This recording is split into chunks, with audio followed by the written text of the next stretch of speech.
Hey everyone. Tonight we're diving into the extraordinary grit and relentless endurance of medieval peasants, ordinary folks who somehow pushed through some of the bitterest, most unforgiving nights history ever produced. These were people who survived using clever hacks, shared warmth, and pure stubborn will. Their story is one of resourcefulness, courage, and sheer determination. Before you settle in, feel free to like the video and subscribe, but only if you genuinely enjoy being here, and drop a comment telling me where you're watching from and what time it is. It's always surprising to see the global crew gathering. Now, dim the lights, maybe switch on a fan for that soft hum, and let's slip into tonight's tale together. When most people imagine medieval life, they picture armored knights, overflowing banquet tables, and lively fairs. But for the average villager, winter wasn't a festive backdrop, it was an annual crawl through icy misery. Every cold season showed up like the strictest teacher you've ever had, the kind who never believed in mercy or retakes. Imagine this. Your home is a cramped hut built from mud and branches, the walls so thin you could probably hear a sparrow sneeze a field away. No real insulation. No windows unless you count a tiny opening patched with animal hide. And thermostats? You're adorable. Inside, the temperature politely hovered just a smidge above whatever freezing chaos the sky was producing outside. If it was frostbiting outdoors, your hut was only slightly less frostbiting. Congrats. Nights were the real test. Darkness swallowed the entire world. Wind slammed against the house like some furious ghost, and the fire in the hearth flickered and coughed like it had already given up. Only the person sitting closest got the faint blessing of its warmth. Everyone else? You were basically camping, minus the fun and with significantly worse snacks. Clothes didn't help much either. Peasants didn't have luxurious furs or fluffy quilts. They wore rough, woolen tunics, maybe a cloak that smelled suspiciously like its previous owner, a goat, and layered them like human onions, hoping it might help. Spoiler, it didn't. Beds weren't cozy refuges either. They were sacks stuffed with straw or hay, sprinkled with old dried plants, and garnished with fleas for that immersive medieval touch. Ah, yes, peasant luxury. But the cold wasn't just misery, it was lethal. Frostbite, hypothermia, and straightforward freezing to death were constant threats. For infants and elders, every sunrise was practically a small miracle. If you woke up breathing, you celebrated with breakfast a slightly less icy turnip, if you were lucky. Surviving winter meant putting on every scrap of fabric you owned, huddling with your livestock, and hoping you didn't wake up with icicles clinging to your eyebrows. And, honestly, this was only the beginning. If you think your apartment is drafty because the window doesn't close properly, medieval peasants would have loved to show you their homes, which were less like houses and more like eager wind tunnels wearing a roof. Most peasant dwellings were built using what historians politely call wattle and daub. Translation: twigs woven like a giant basket, smeared with mud, straw, and yes, animal dung. Not because they were gross, dung was cheap, sticky, and always available. But even the most lovingly applied dung walls didn't stand a chance against winter storms. Wind found every crack and gap, swirling through the single-room home like it paid rent. Privacy? Absolutely not. Warmth? Probably not. Character building? 100%. The roofs added their own flair. Thatched roofs looked charming from a distance, but after months of snow and rain, they sagged, leaked, and occasionally served as trampolines for wildlife. Nothing spices up dinner like a squirrel dropping in, literally. Windows, if they existed at all, were tiny slits covered with animal hide or shutters. Glass was so expensive even the local lord might not afford a single pane. Peasants were thrilled if a winter storm didn't rip the cowhide right off the wall. Floors? Just dirt. When it rained or snowed, water seeped up from the ground. Technically, medieval peasants had indoor water features. It's just that no one appreciated them. Every step in winter felt like crossing a half-frozen swamp. The cold came from above, below, and inside. It was a 360-degree assault on your body. Still, peasants didn't moan about it. They shoved moss into wall cracks, stuffed rags into holes, and pressed themselves together for warmth. Human insulation at its best. Creativity, stubbornness, and a dab of sheep fat smeared into the walls were sometimes all that stood between them and becoming medieval popsicles. But as if the icy air wasn't enough, peasants also had to wage war against the cold rising from beneath their feet. Floors weren't floors, they were just earth smoothed out a bit. If you were fortunate, someone dumped straw on top to give the illusion of comfort. But that cold from the ground, it crept up like a spiteful spirit, through the straw, into your bones, and straight into your soul. Drop something at night, and congrats, it was now permanently frozen to the floor. Peasants tried to fight back with thick straw layers, assuming you had enough or could borrow it from a neighbor without getting caught. Straw didn't stay fluffy long. It got flat, fast, grew mold, and added a loud, crunchy soundtrack to your misery. Dried rushes were also popular.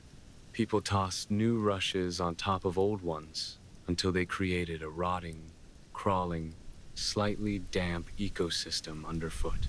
Medieval carpet padding. If the carpet had feelings and smelled like sadness, beds didn't help much either. Wooden frames stuffed with straw meant you slept on shifting, pokey layers that barely shielded you from the cold rising below. Tossing and turning wasn't for comfort, it was a survival technique to keep circulation going. So no, peasants didn't conquer the icy ground. They simply tolerated it. A successful night's sleep meant waking up with all your digits intact. That was victory. If medieval homes had one true hero during the winter months, it wasn't the roof or the walls, it was the hearth. A stubborn little fire pit that stood between families in the terrifying embrace of the cold. Nearly every home had a simple fire. Nothing fancy, no chimney, no carved stone mantle. Just a pit surrounded by rocks, a few charred logs, and smoke swirling around the room like it had nowhere better to be. Since chimneys weren't common, smoke drifted lazily through cracks or small roof openings, or directly into your lungs if it felt like it. Not great for breathing, but perfect for killing fleas.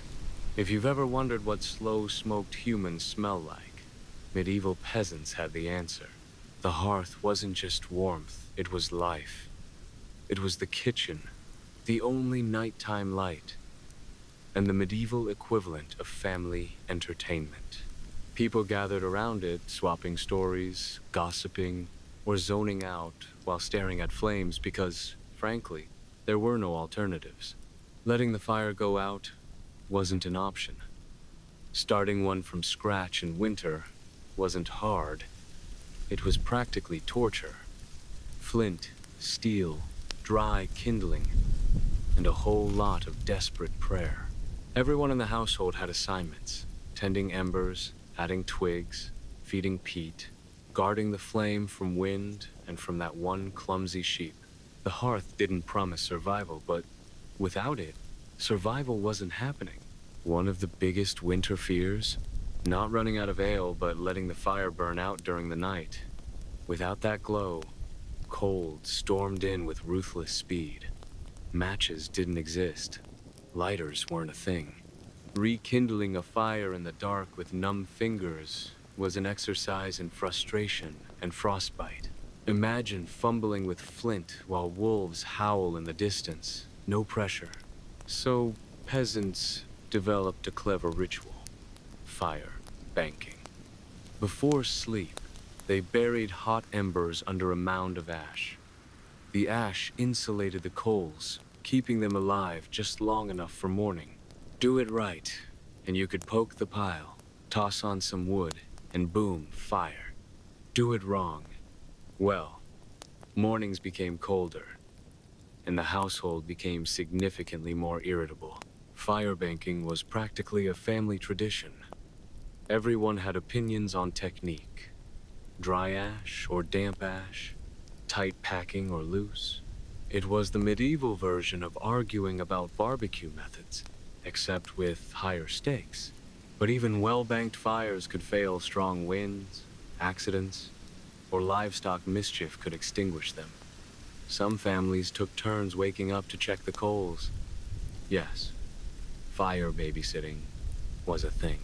In the end, the goal wasn't mastering fire, it was simply keeping a sliver of heat alive. One glowing ember in the morning meant hope, and then there was humanity's most ancient heater, warm bodies. In medieval winters, the more the merrier wasn't a social invitation, it was survival strategy. When the fire faded and the wind screamed through the walls, there was one dependable heat source: each other. Families and sometimes neighbors piled together like a living, snoring, slightly smelly lasagna. Personal space didn't exist. Comfort didn't matter. The mission: avoid waking up frozen. Kids tucked between adults. Elders buried in the center like precious heat treasures. And if an unexpected cousin turned up, you found room. Always. If you were lucky, you slept in the middle.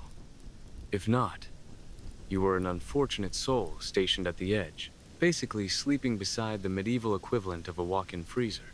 And heaven help the person who moved during the night. One shift too far, and you might shove Aunt Morid into the drafty section of the wall, instantly becoming the household villain. Even bedding was communal. One massive straw mattress for everyone, flattening more each night, trapping warmth and questionable smells. Hygiene took a back seat to survival. When frostbite threatened, no one cared who smelled like what. Body heat wasn't just comforting, it was strategy. Guides even suggested placing the strongest, warmest people on the outside ring, acting as human shields against the cold. Babies and the elderly nestled in the center. Survival chess, medieval edition. This strange nightly pileup wasn't just practical, it shaped family bonds. People told stories, sang songs, and whispered conversations from under shared blankets. So the next time your dog hogs the bed, remember, at least you're not stuffed between a snoring uncle and a goat giving you judgmental side-eye. Speaking of goats, if you think modern roommates are difficult, medieval peasants would like to introduce you to their winter housemates. Cows, goats, pigs, chickens. Basically any creature capable of generating heat. Bringing animals indoors wasn't quirky. It was essential. Their warmth, plus the added security of avoiding nighttime theft, made them prime winter guests. At night, houses transformed into chaotic barns. Chickens perched in corners. Pigs snorted near the fire. Cows leaned comfortably against the walls, chewing cud like they owned the place. Was it glamorous? Absolutely not. If you've ever ridden in a car with someone who forgot deodorant, now imagine that, but with livestock, no ventilation, and no escape. The smell? Legendary. By spring, your nose had experienced things no human nose ever should. Candles weren't needed. The atmosphere was already potent. But peasants didn't complain, they knew the truth. More animals indoors meant fewer frozen extremities. Certain animals even had VIP spots. Cows got prime placement. Goats muscled their way in whether you liked it or not. Chickens claimed rafters. Pigs plopped down anywhere they pleased, probably right in the walking path. Of course, sharing your bedroom with farm animals wasn't without risks.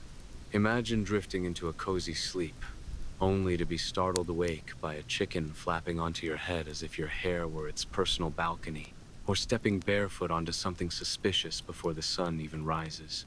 Yes, mornings in the Middle Ages had a special talent for chaos. But, despite the racket, the smells, and the occasional hoof greeting your ribcage, peasants understood one simple life equation. Warmth equals survival. And whether they liked it or not, cows made surprisingly effective heaters. In the eternal standoff against winter's icy grip, the warm, slightly damp breath of a barnyard companion could be the razor-thin line between waking up alive or not waking at all. In the dead of medieval winter, fashion had absolutely nothing to do with beauty. It was strictly a matter of staying functional, as in keeping all your limbs attached and unfrozen. Nobody was browsing trends or debating color palettes. They dressed like they were gearing up for combat against death itself. The rule was brutally uncomplicated. If you owned a piece of clothing, it went on your body. End of discussion. Start with the undertunic, an itchy, questionably clean linen shirt, then pile on a heavier wool one. Then maybe another. Pull on leggings baggy enough to store a week's worth of regrets. Add a cloak that scratched like a disgruntled cat. And if fortune smiled upon you, drape a patched sheepskin over the entire mess like you just slayed a woolly beast. Congratulations, you were now slightly warmer and catastrophically itchier. As for footwear, that was practically luxury real estate. Many peasants simply wrapped their feet in rags and stuffed them into clunky wooden clogs, praying the cold didn't chew through their toes. And washing all these layers?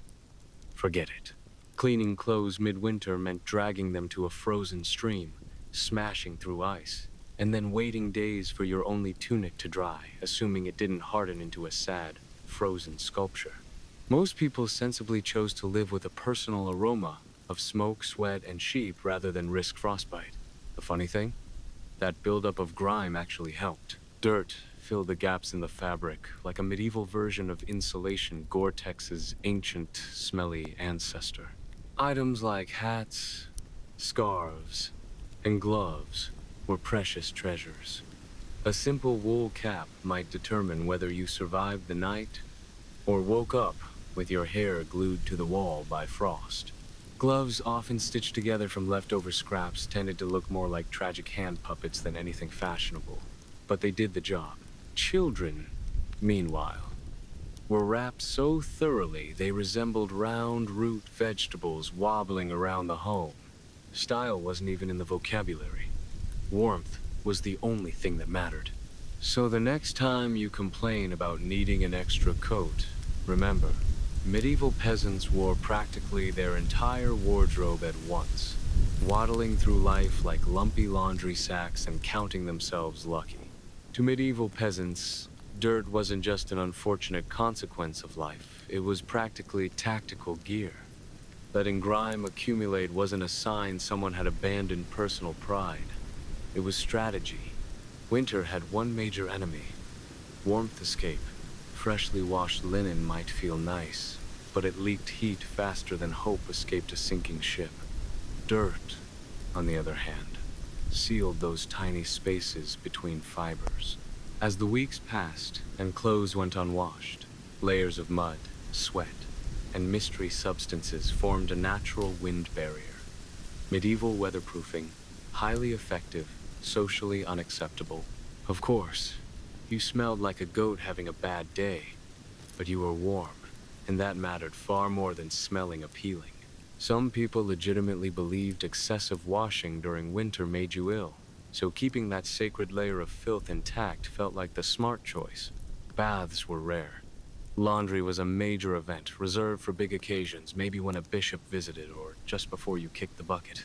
And as new layers got added on top of old ones, people eventually became walking archives of the past month's adventures, each stain a little historical footnote. Outsiders might have judged medieval peasants for stinking up the place, but those peasants knew better. That crusty tunic was a shield against lethal cold, and since everyone smelled terrible, nobody noticed anyway. Filth wasn't failure, it was functionality. A thick, greasy coat by February meant you were basically winning at life. If you picture medieval peasants snuggling into soft feather beds under elegant quilts, reality is here to dash your dreams. Their sleeping arrangements were rustic, as in, throw some dead plants in a bag and pray for the best. A bed often consisted of a simple wooden frame if you had one topped with a sack stuffed with straw or hay. No plush padding, no ergonomic anything. Just a crunchy, uneven nest with a faint aroma of livestock and bad decisions. Every movement came with a noisy rustle and the occasional jab from an ambitious piece of straw. Many peasants didn't even bother with a frame and simply spread the straw across the floor, transforming sleeping on dirt into a lifestyle choice that modern influencers would absolutely market as grounding. Straw beds didn't age gracefully. They flattened, grew mold, invited bugs, and eventually evolved into something that could crawl on its own.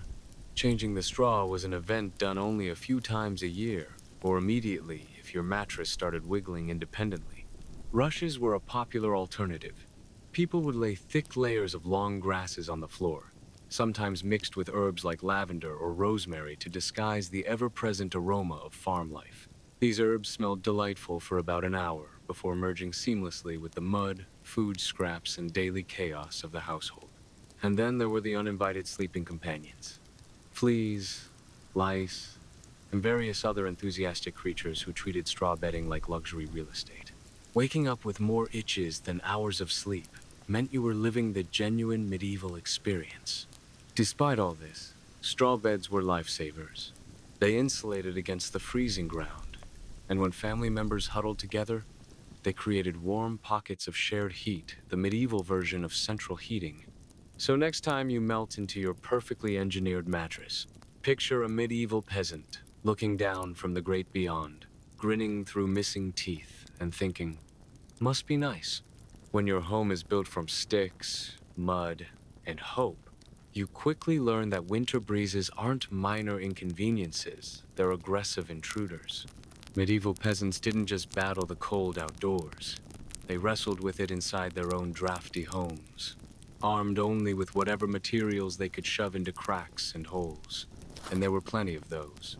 Walls warped, mud crumbled, and thatched roofs sagged like they'd given up on life. The cold managed to sneak inside with supernatural determination, slipping through every weak spot like a mischievous spirit playing pranks. Peasants crammed every crack and crevice with whatever nature or their laundry pile offered. Moss, straw, old fabric scraps, handfuls of dry grass, even bits of animal hair. If it was soft, vaguely fluffy, or looked like it might block a draft, it got shoved into a hole somewhere. The truly dedicated would smear fresh layers of mud and manure over the outside walls each winter, treating it like a seasonal renovation project. Picture someone shivering in the cold, slapping handfuls of frozen dung onto their house while whispering, "Ah, yes, luxury." And honestly, for them, it kind of was. Roof leaks were another front line in the war against winter. Thatch might have been cheap, but waterproof it was not, especially after a few years of rain, snow, and whatever else the sky decided to throw at it. Peasants patched holes with spare cloth, bundles of reeds, or, in dire moments, chunks of turf peeled off the nearest patch of land. Over time, every cottage began to resemble a slightly tragic patchwork experiment created by someone who ran out of materials and motivation halfway through.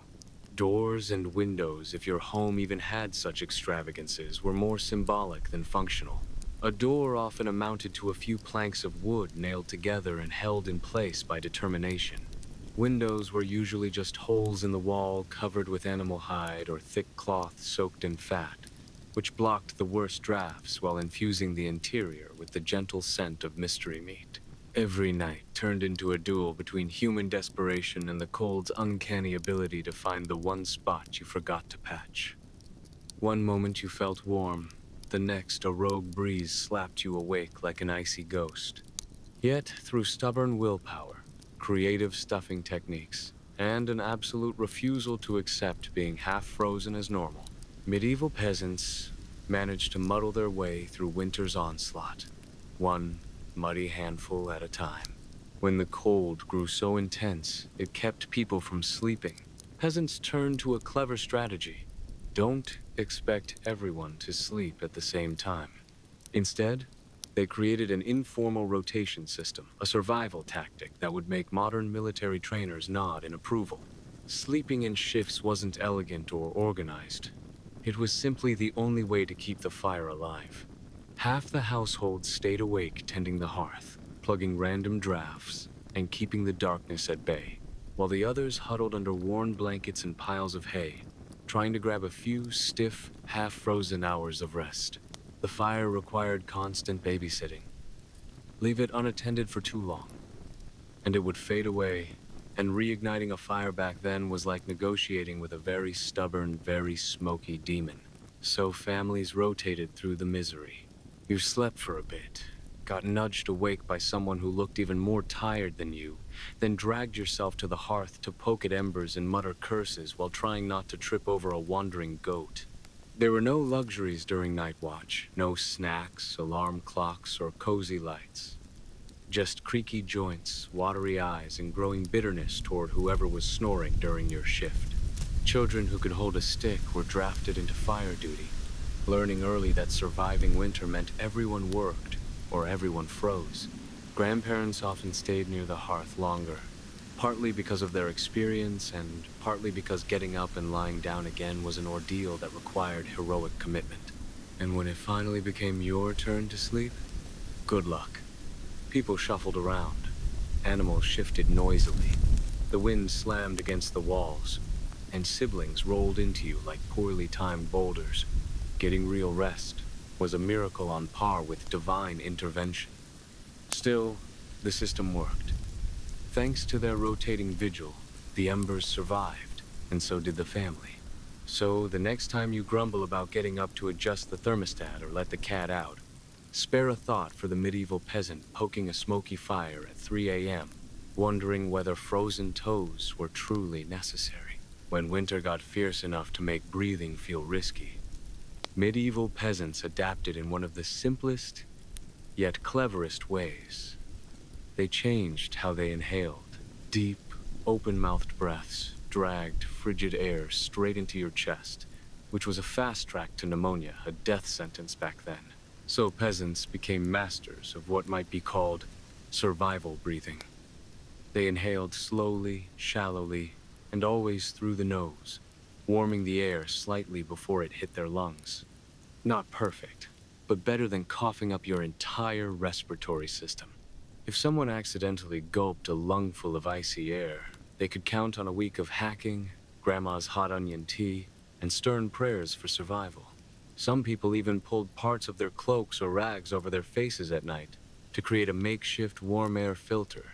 Sure, you'd wake up with a damp, soggy patch of cloth stuck to your mouth, but it beat freezing from the inside out. Children were scolded for panting like puppies indoors, taught early that breathing carelessly was basically inviting the Grim Reaper over for tea. Between restricted breathing, itchy layers of wool, and sleeping next to a goat with digestive opinions, medieval childhood winters were a character-building experience on an entirely different level. Nighttime became a meditative art form. Shallow breaths, slow inhales, nose only. Imagine a medieval yoga retreat, but replace soft music with bleeding animals and add a dash of frostbite. It may not have been glamorous, but it worked one cautious breath at a time. Peasants made it through another icy night. Of all the unexpected tools medieval peasants used to survive winter, one of the most shockingly effective was simple: a full belly. It turned out that digestion generated heat. A heavy meal before bed acted like an internal furnace. Call it medieval thermodynamics. Eat enough stew, and your body created the warmth your house couldn't. So nighttime meals were hearty. Thick vegetable stews filled with turnips, onions, and parsnips. Grain dishes like oat porridge or barley mush. And on truly fortunate nights, a fatty chunk of pork or a slice of dried sausage. No fancy garnishes, no delicate flavors, just one enormous, vaguely brown meal whose purpose was to sit in your stomach like a warm brick, radiating heat through the long night. High-fat foods were prized because they burned slower, providing warmth over hours. Kids were forced to eat, even if they protested. No one cared if little Thomas hated turnips. You ate them, or you shivered regretting your choices. Of course, stuffing yourself before bed came with some unusual side effects. Bizarre dreams brought on by a stomach trying to process half a garden's worth of root vegetables. But it was worth it, because peasants weren't trying to impress anyone. They were trying to stay alive. If survival meant going to bed bloated, breathing carefully through your nose, wedged beside a steaming cow, then so be it. Before heating pads and electric blankets, medieval peasants invented their own nighttime warmth hacks: the hay box and the heated stone. The hay box was simple and brilliant. A wooden chest, lined with thick hay, acted like an insulating cocoon. Hot food placed inside stayed warm for hours, no need to rekindle the fire. A medieval slow cooker, rustic but effective. But things got even more creative. If hay could trap heat from a pot of stew, why not from something else? Enter the heated stone. Before bed, someone, usually the unlucky family member who lost the argument, would toss a flat rock into the glowing fire. After it reached a temperature somewhere between comforting and third-degree burn risk, it was pulled out with sticks or tongs, wrapped in rags, stuffed into cloth or a clay pot, and tucked beneath the bedding. It became a homemade heating pad, radiating warmth long into the night. The danger was real. Wrap it poorly, and the bed might catch fire. Drop it, and winter wasn't your only enemy. But when handled correctly, that warm stone was a genuine blessing. In the cold, dim world of medieval nights, a hot rock tucked into hay wasn't luxury, it was salvation. And inside a peasant's hut, the hearth wasn't just for cooking. It was the center of survival. A moody but essential household member whose warmth determined everything, including where you slept. Anyone lucky enough to snag a spot closest to the fire stood the best chance of waking up thawed. Peasants crammed every crack and crevice with whatever nature or their laundry pile offered. Moss, straw, old fabric scraps, handfuls of dry grass, even bits of animal hair. If it was soft, vaguely fluffy, or looked like it might block a draft, it got shoved into a hole somewhere. The truly dedicated would smear fresh layers of mud and manure over the outside walls each winter, treating it like a seasonal renovation project. Picture someone shivering in the cold, slapping handfuls of frozen dung onto their house while whispering, "Ah, yes, luxury." And honestly, for them, it kind of was. Roof leaks were another front line in the war against winter. Thatch might have been cheap, but waterproof it was not, especially after a few years of rain, snow, and whatever else the sky decided to throw at it. Peasants patched holes with spare cloth, bundles of reeds, or, in dire moments, chunks of turf peeled off the nearest patch of land. Over time, every cottage began to resemble a slightly tragic patchwork experiment, created by someone who ran out of materials and motivation halfway through. Doors and windows, if your home even had such extravagances, were more symbolic than functional. A door often amounted to a few planks of wood, nailed together and held in place by determination.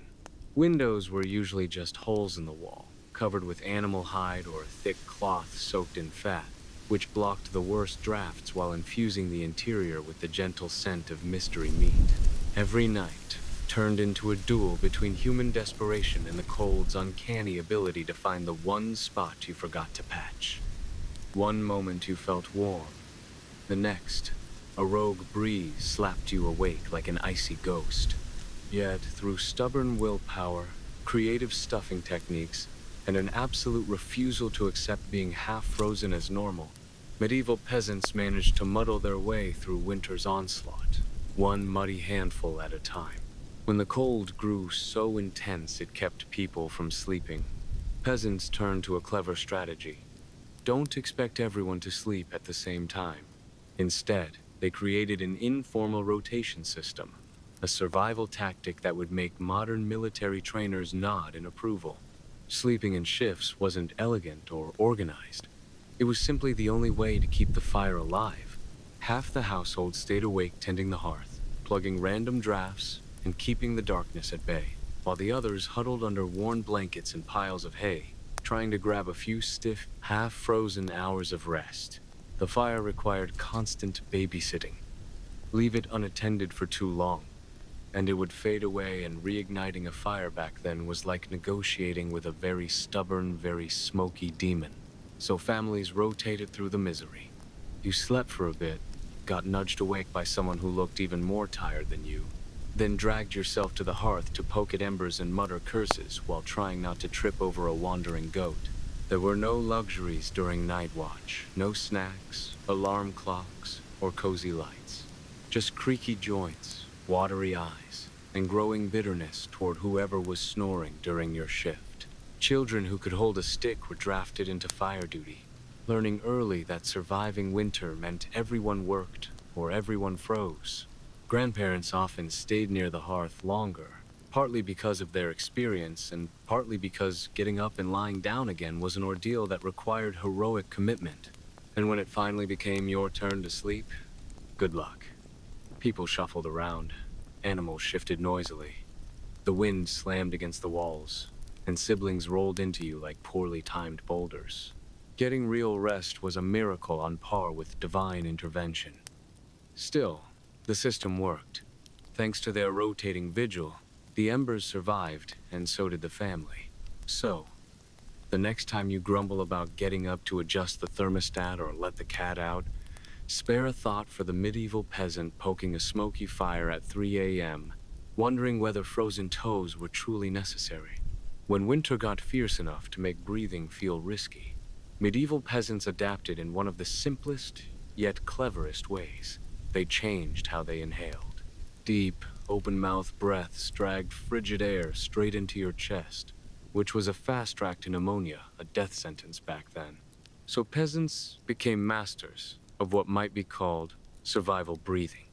They inhaled slowly, shallowly, and always through the nose, warming the air slightly before it hit their lungs. Not perfect, but better than coughing up your entire respiratory system. If someone accidentally gulped a lungful of icy air, they could count on a week of hacking, grandma's hot onion tea, and stern prayers for survival.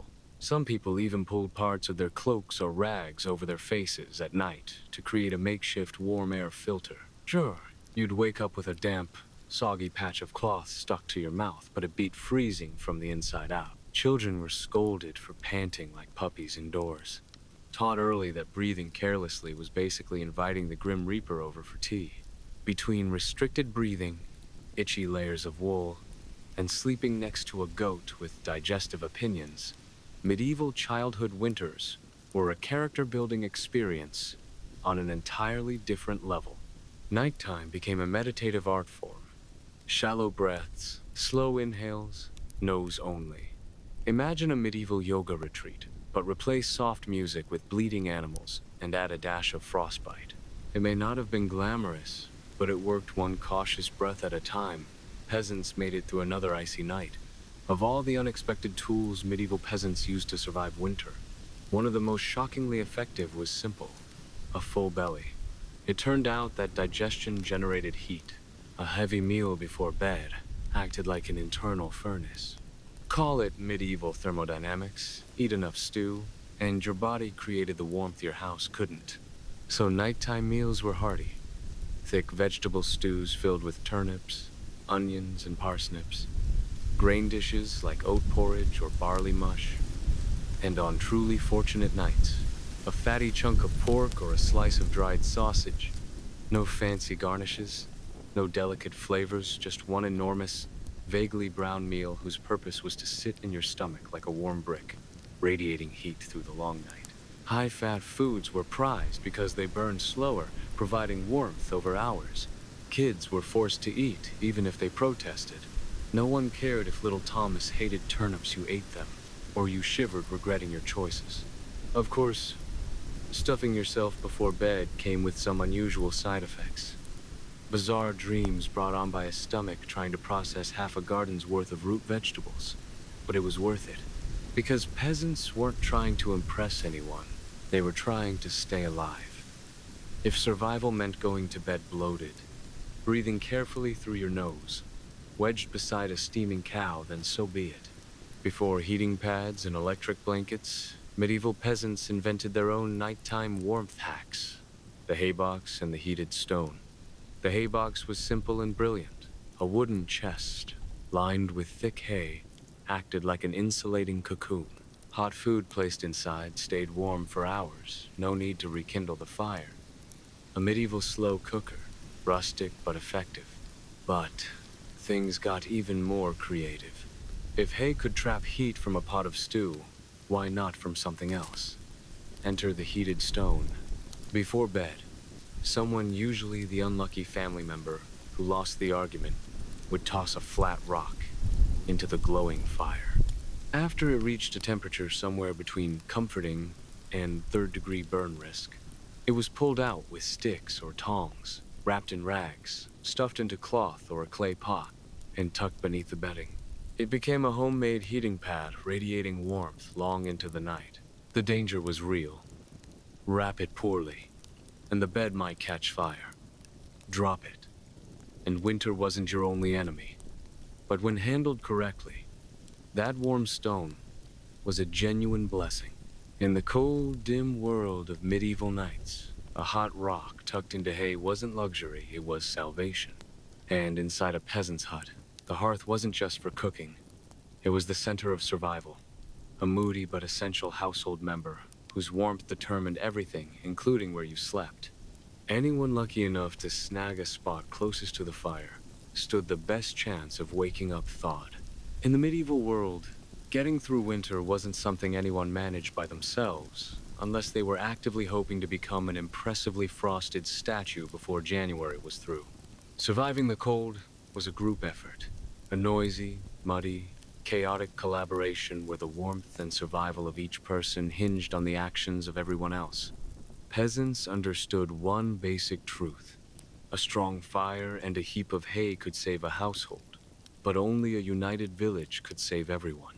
If your neighbor's hearth went dark, people noticed immediately. If Old Tom's chimney stopped sending its usual curl of smoke into the wintry air, someone would go knock on his door.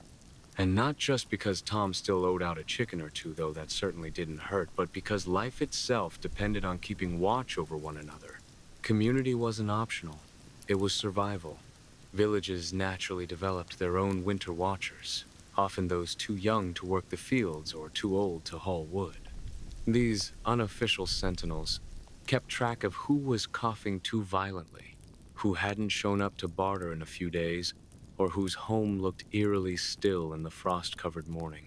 They formed the medieval equivalent of a neighborhood patrol, minus reflective vests, plus an abundance of wandering sheep.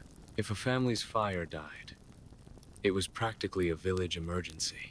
A good neighbor would race over with a glowing ember wrapped in rags, or, if things were desperate, invite the whole freezing family into their already packed, smoky hut. 4 more bodies squeezed into a single-room home wasn't ideal, but it was still far better than finding frozen friends when the thaw finally came. Shared food supplies mattered too. When winters turned vicious, villages sometimes opened their last secret stores of salted meat, dried vegetables, or grain. It was a bare-bones charity, the kind given when you had almost nothing to offer, but it could mean the difference between limping into spring or disappearing into winter's grip altogether. Even children knew how high the stakes were. They delivered firewood, carried embers between homes, and raced through snowdrifts to fetch help when someone fell ill. No one was too small, too tired, or too cranky to contribute once winter settled in. Of course, medieval villages were not all sweetness and harmony. Ancient grudges simmered year-round arguments over goats, land boundaries, or someone borrowing a prized cooking pot and never giving it back. But when the nights grew long and cold enough to kill, those feuds tended to quietly retreat. The neighbor you dislike today might be the one who saved your life tomorrow, because in the sharp, icy heart of winter, the village transformed into one sprawling, stubborn family, sometimes dysfunctional, often muddy, occasionally hilarious, but always determined to endure one clattering bucket, one glowing ember, one frost-nipped smile at a time. As months stretched into years, Henry's frustration simmered and then boiled. He pestered the Pope with endless petitions, maneuvered his legal scholars into scouring canon law for loopholes, and gradually realized that the church was not going to bend on a whim. Catherine had powerful protectors, none more formidable than her nephew, Emperor Charles V, ruler of much of Europe and a man whose approval could not be lightly dismissed. Yet Henry pressed on, ignoring advice, dismissing tradition, and increasingly skating close to, if not over, the edge of the law.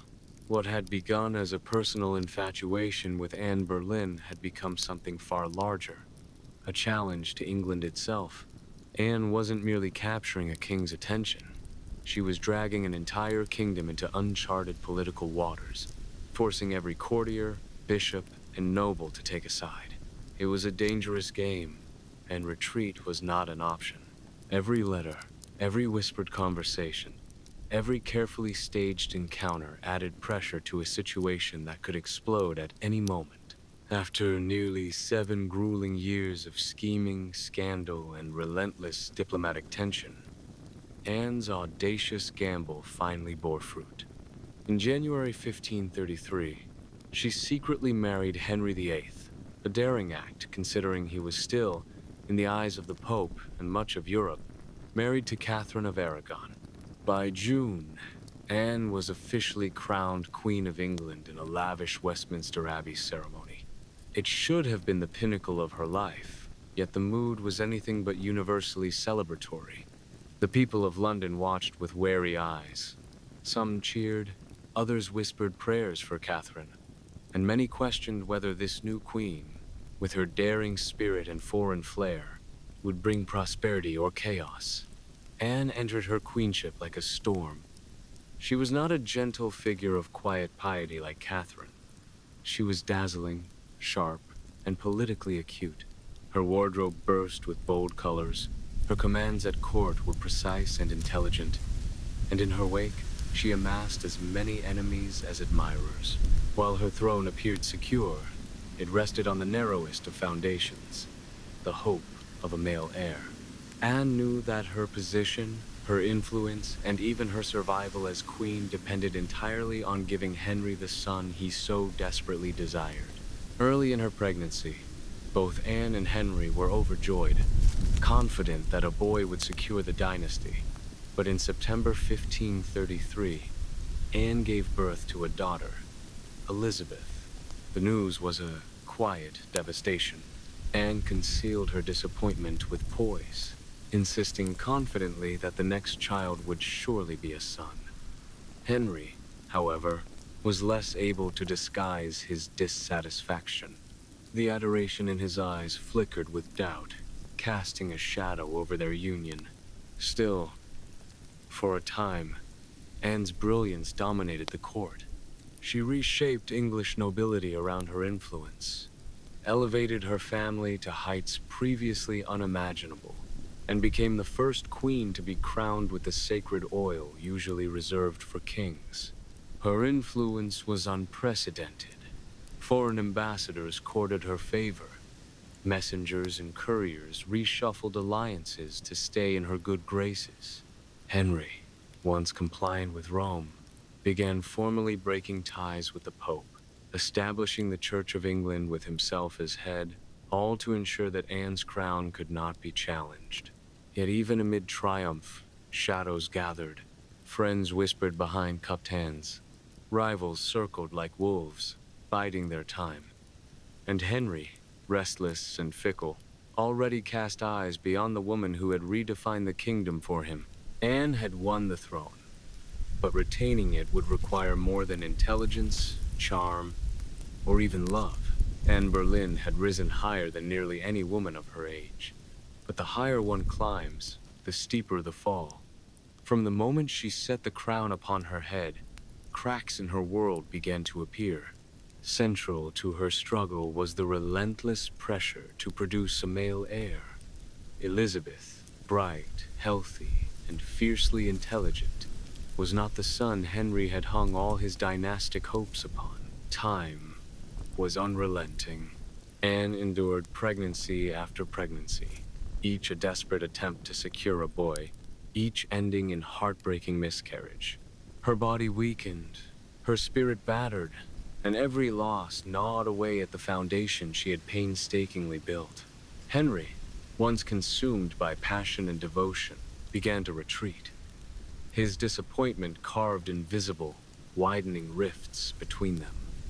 Anne, however, refused to bow in silence.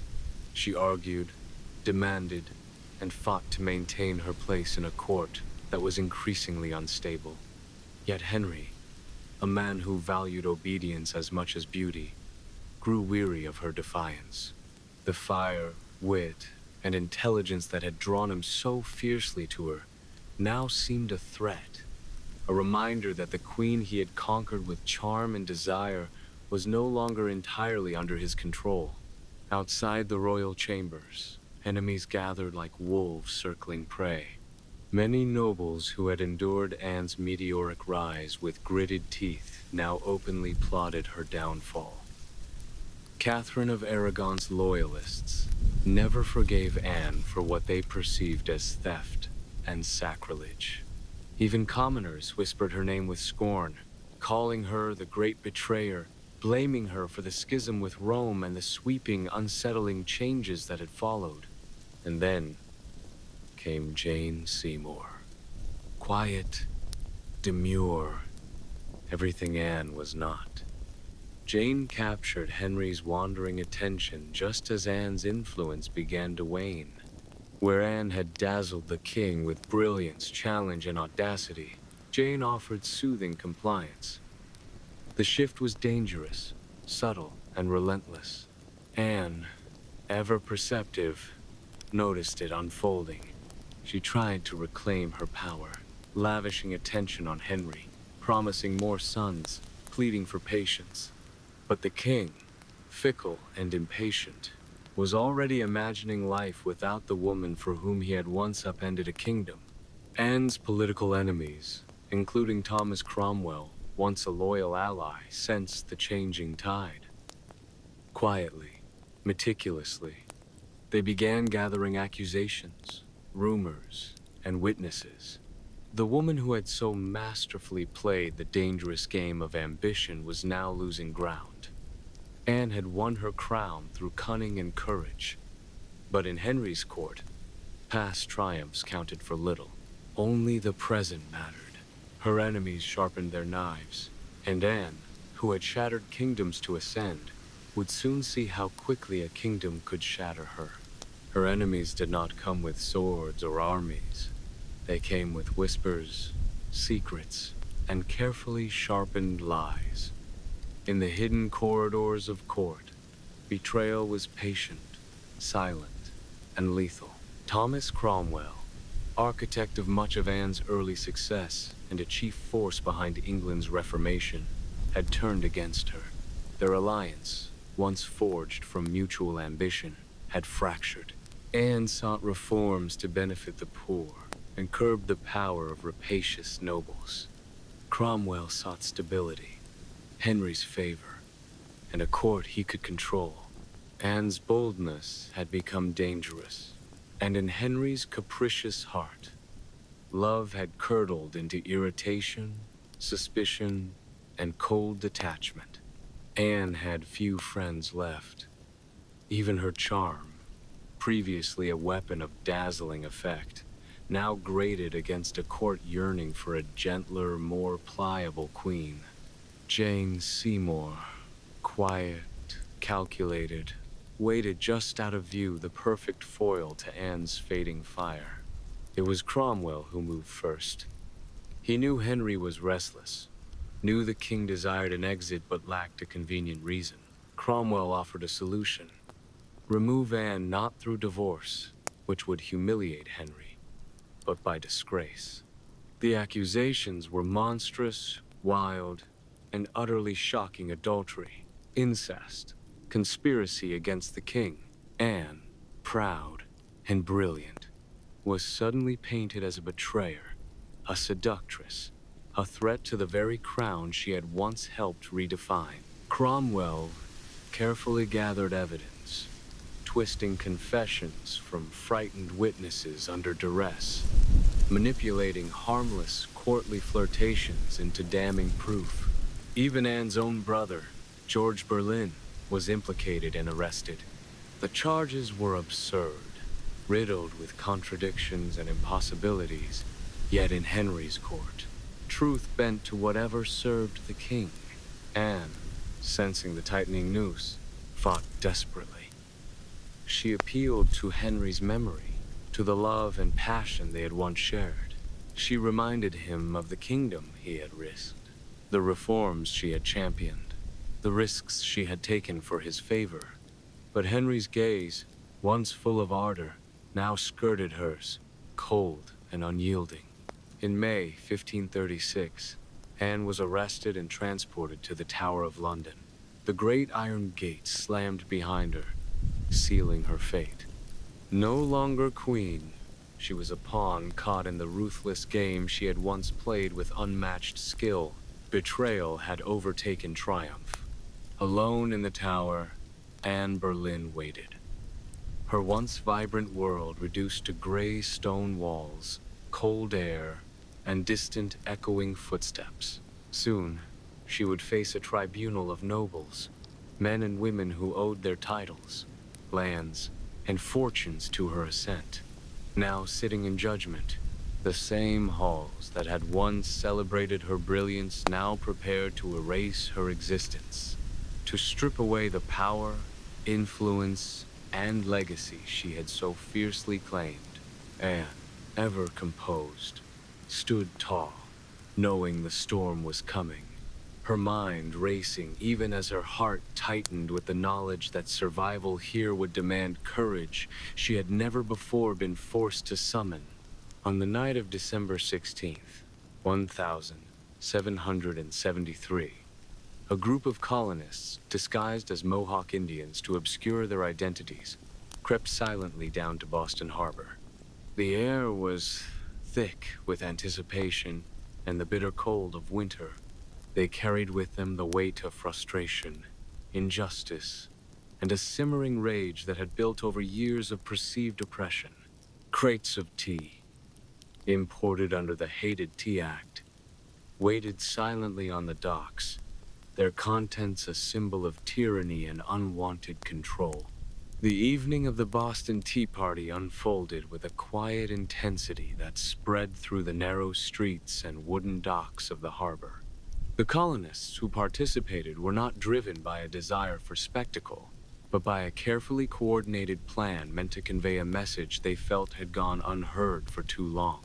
As they approached the ships holding the East India Company's tea, the cold air carried a stillness that contrasted sharply with the determination in their movements. They worked together with practiced efficiency, lifting crate after crate and sending them into the frigid water below. Each wooden box broke open upon impact, releasing dark leaves that drifted across the harbor like scattered symbols of a disagreement that had grown far beyond commerce. Though the participants understood that their actions were illegal and carried significant risk, they believed the moment called for a demonstration that would be impossible to overlook. For many years, they had voiced their concerns through petitions, speeches, and negotiations. Yet they felt those efforts had yielded little meaningful change. The destruction of the tea became a dramatic way to express frustration, not out of recklessness, but out of a growing belief that alternative measures had been exhausted. Some watched from a distance, unsure of how to feel, while others supported the act enthusiastically, interpreting it as a turning point in the relationship between the colonies and the distant government that administered them. In the days following the incident, news of the event traveled quickly through the colonies. Wagons, riders, and messengers carried accounts from town to town, and the discussions that followed were filled with curiosity, debate, and speculation. The event, soon referred to as the Boston Tea Party, sparked intense reflection on what direction the colonies should take next. Some individuals admired the boldness of the gesture, viewing it as a meaningful expression of collective will. Others worried about potential consequences, predicting stricter oversight, economic retaliation, or the possibility of military involvement. Regardless of opinion, nearly everyone recognized that the situation between the colonies and the governing authorities had entered a new and uncertain phase. Those concerns were realized when new policies were issued in response to the destruction of the tea. These measures limited local autonomy, restricted commercial activity, and increased the presence and authority of officials tasked with maintaining order, instead of discouraging further collaboration among the colonies. However, these actions intensified the sense of shared purpose.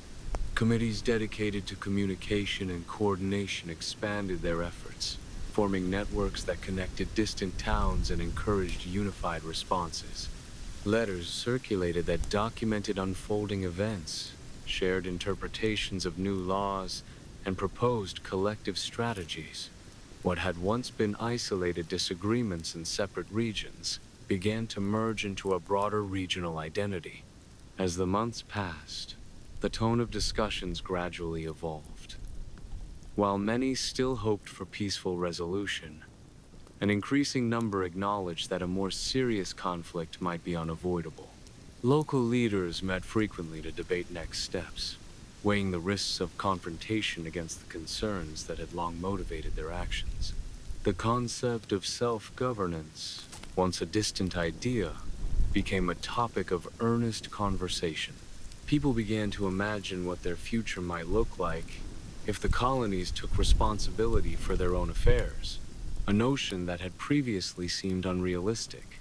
By early 1775, the tension that had built over years reached a critical point when armed encounters erupted between local militia groups and organized military forces.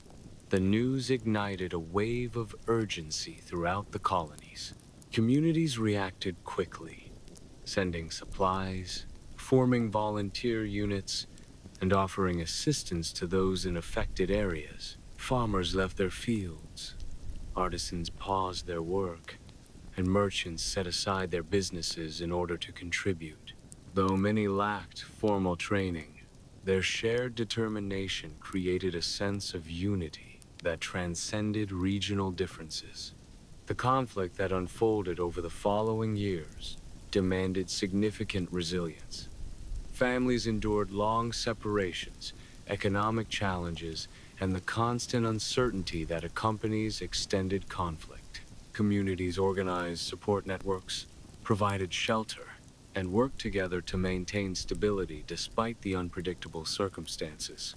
Through it all, the memory of the tea, destroyed in Boston Harbor, remained a powerful reminder of the moment when ordinary individuals chose to take a stand, however controversial it had been.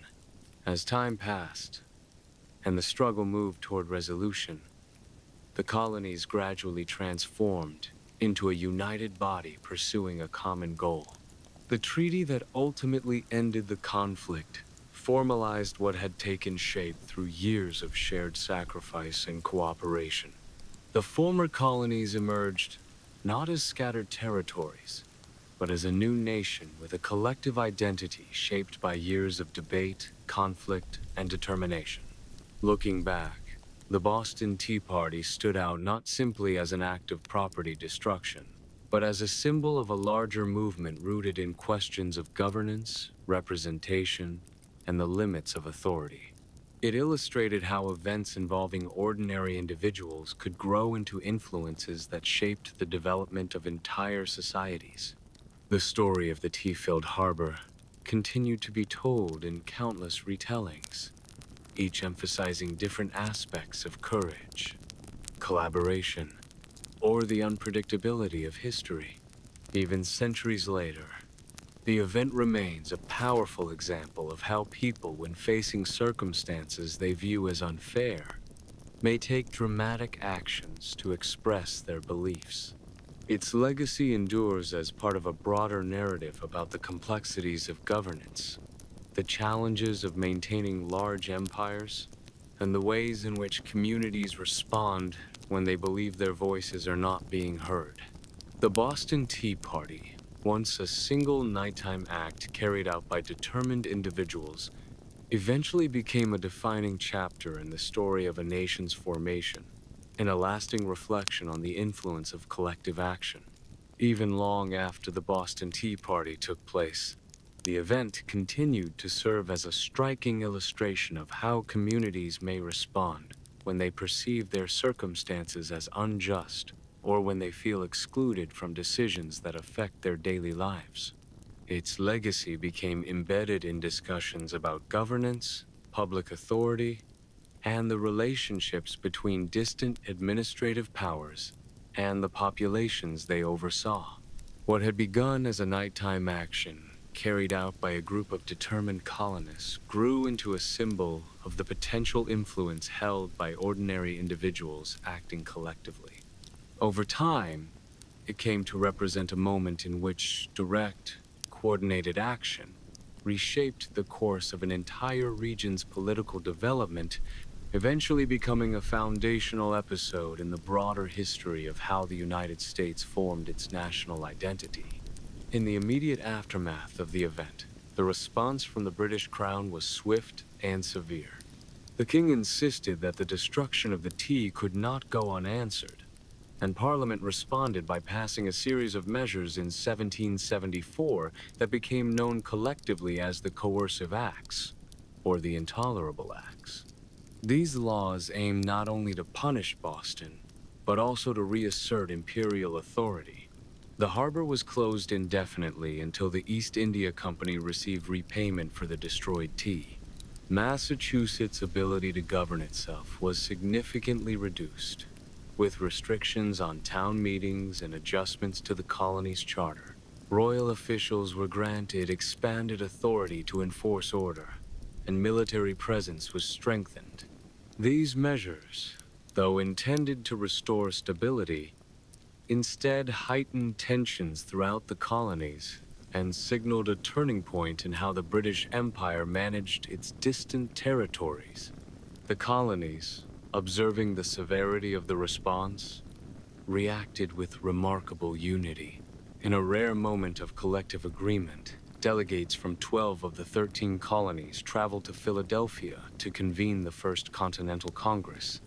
Their discussions were earnest and exhaustive, ranging from economic measures such as boycotts to formal petitions seeking redress. The Boston Tea Party, once viewed by some as the isolated act of a small group, took on new significance as colonies across the continent recognized it as a catalyst for broader resistance.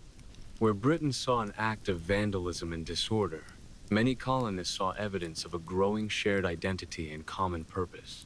Public meetings, printed pamphlets, and community discussions increasingly reflected an awareness that the situation was shifting towards something far larger than a dispute about trade. Boston itself entered a state of constant vigilance.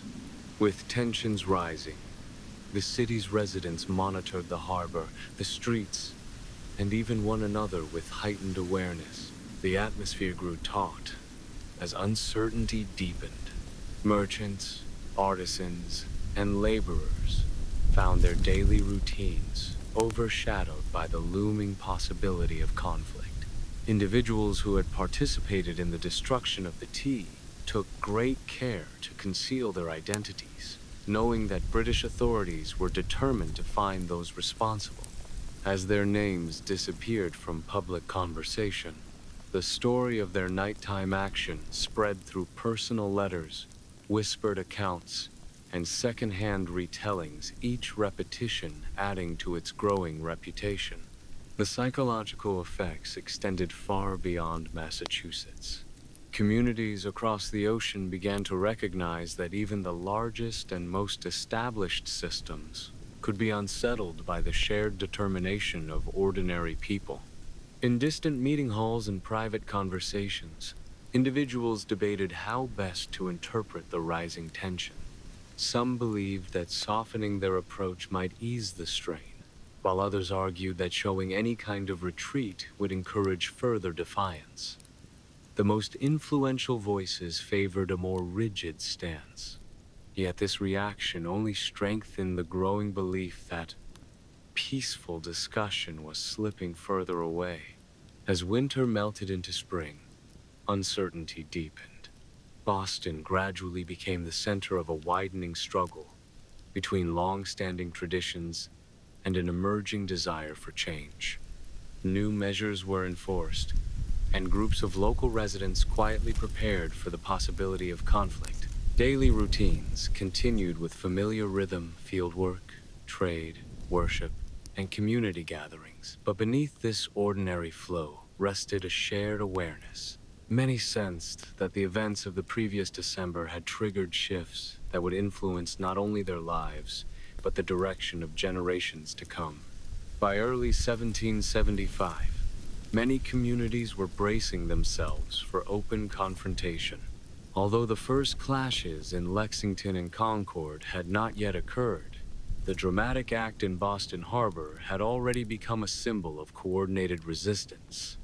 It revealed that people without formal influence could, through unity and intention, challenge long-held structures.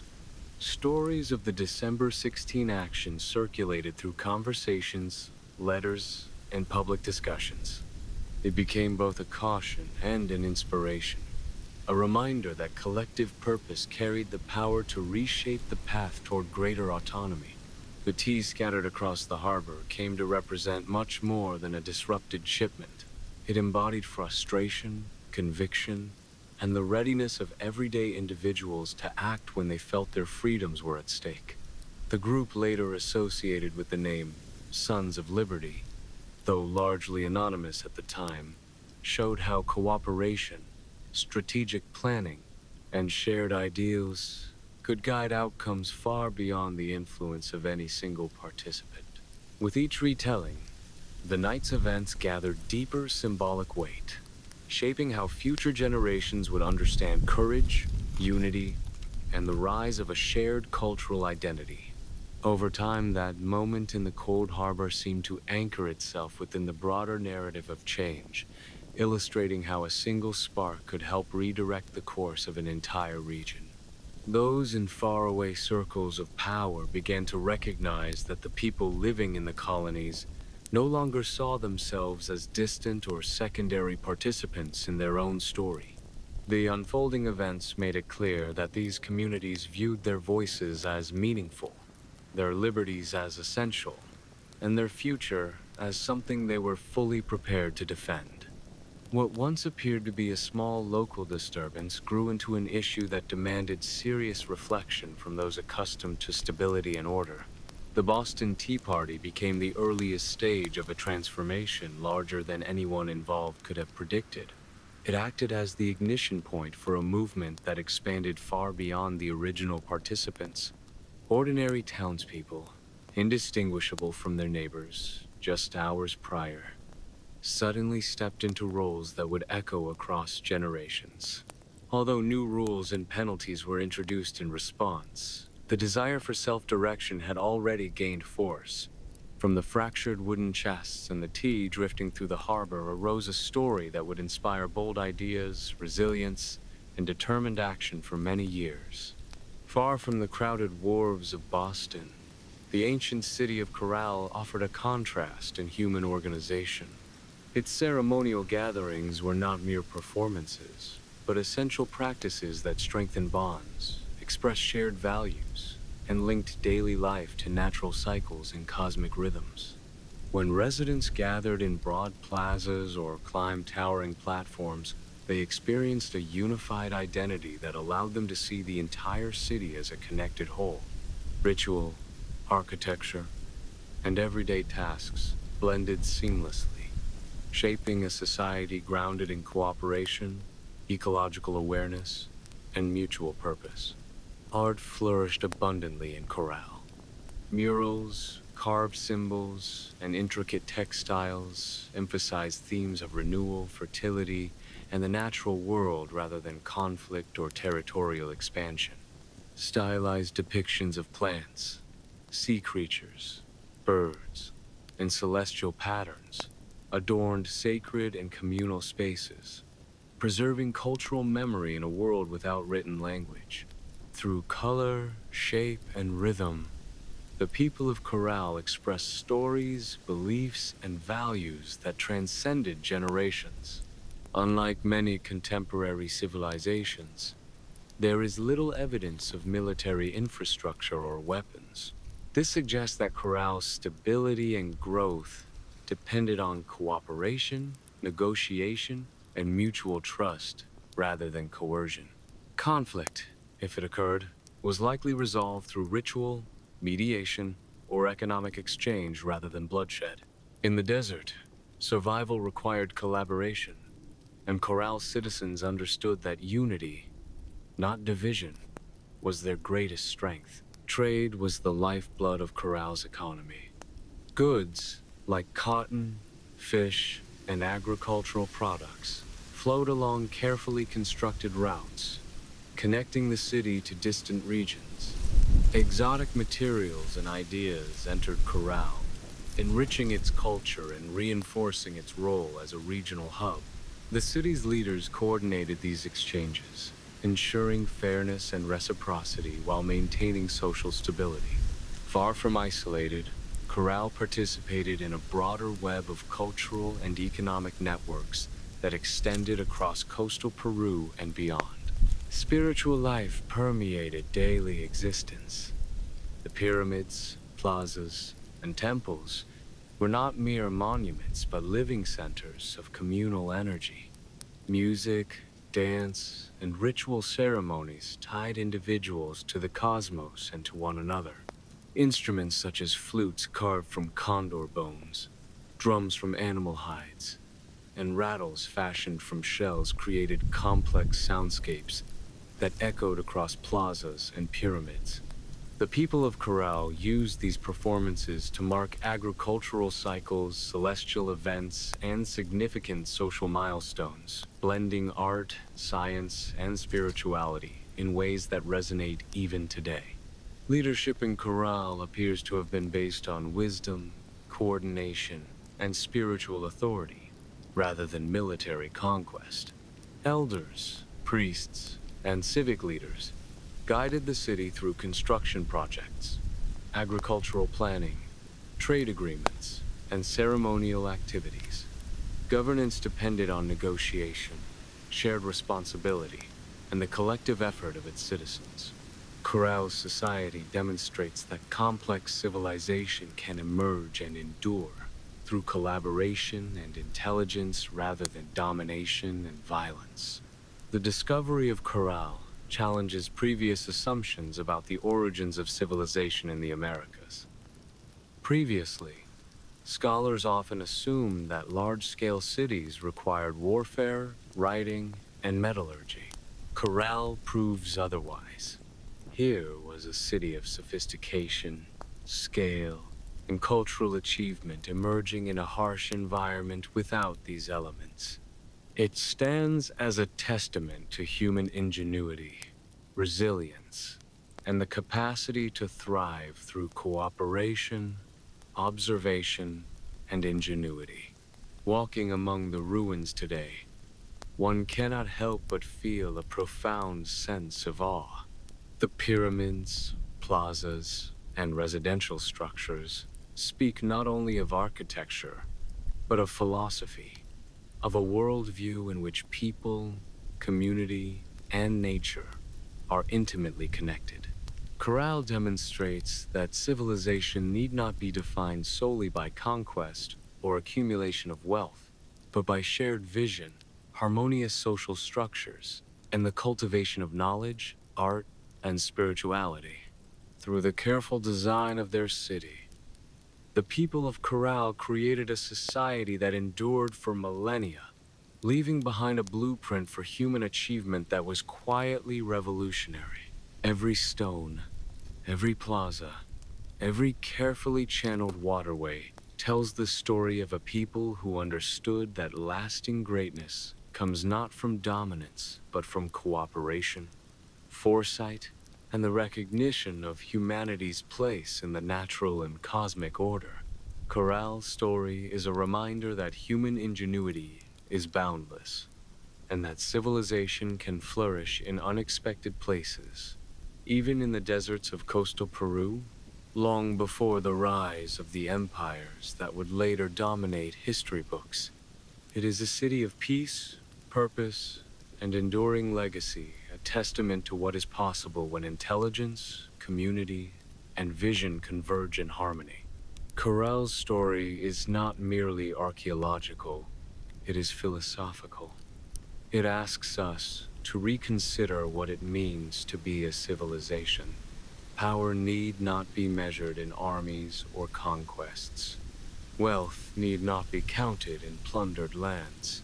The city proves that human creativity, collaboration, and reverence for nature can shape societies as enduring as any built by force. Its pyramids, plazas, and canals speak to a worldview in which survival, spirituality, and society are inseparable.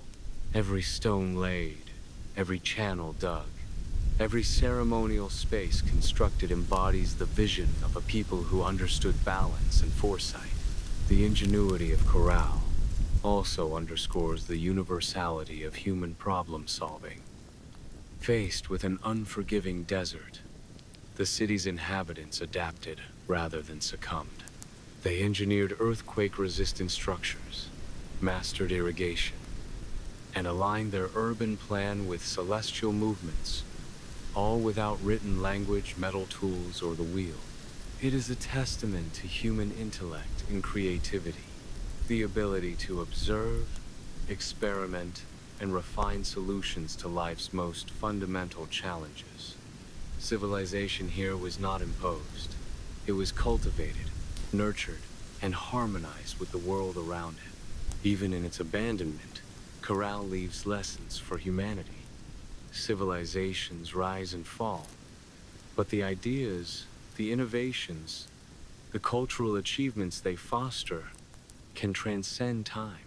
Corral may have faded under the sands, but it endured through memory and rediscovery. Its story reminds us that fragility is not weakness, it is a condition of existence, and yet, within that fragility, greatness can emerge. The city teaches patience, ingenuity, and the quiet power of communal effort, the notion that human legacy is measured not solely by domination, but by the lives uplifted and the knowledge passed forward. The rediscovery of Carol reshaped the understanding of early civilizations in the Americas. Historians and archaeologists had long assumed that complex urban life in the New World came only with the Mayans, Aztecs, or Incas. Corral, however, proves that monumental architecture, trade networks, urban planning, and ceremonial sophistication existed thousands of years earlier.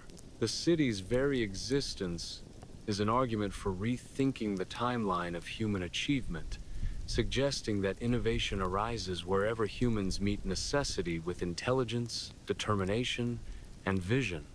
Yet the greatest legacy of Corral is perhaps philosophical rather than technical. In a world often dominated by narratives of conquest, war, and hierarchy, Corral stands as proof that civilization can be built on harmony, collaboration, and respect for nature.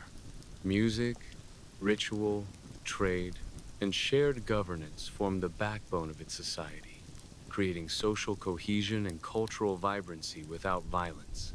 The city teaches that human progress is not inevitable through conflict. It can be cultivated through cooperation, foresight, and reverence for the environment and each other. Walking through Corral today, archaeologists and visitors alike sense the pulse of life that once animated the desert. They can hear imagined music carried on the wind, see imagined processions in sunken plazas, and feel the rhythm of a society in which every person, every action, and every stone had purpose.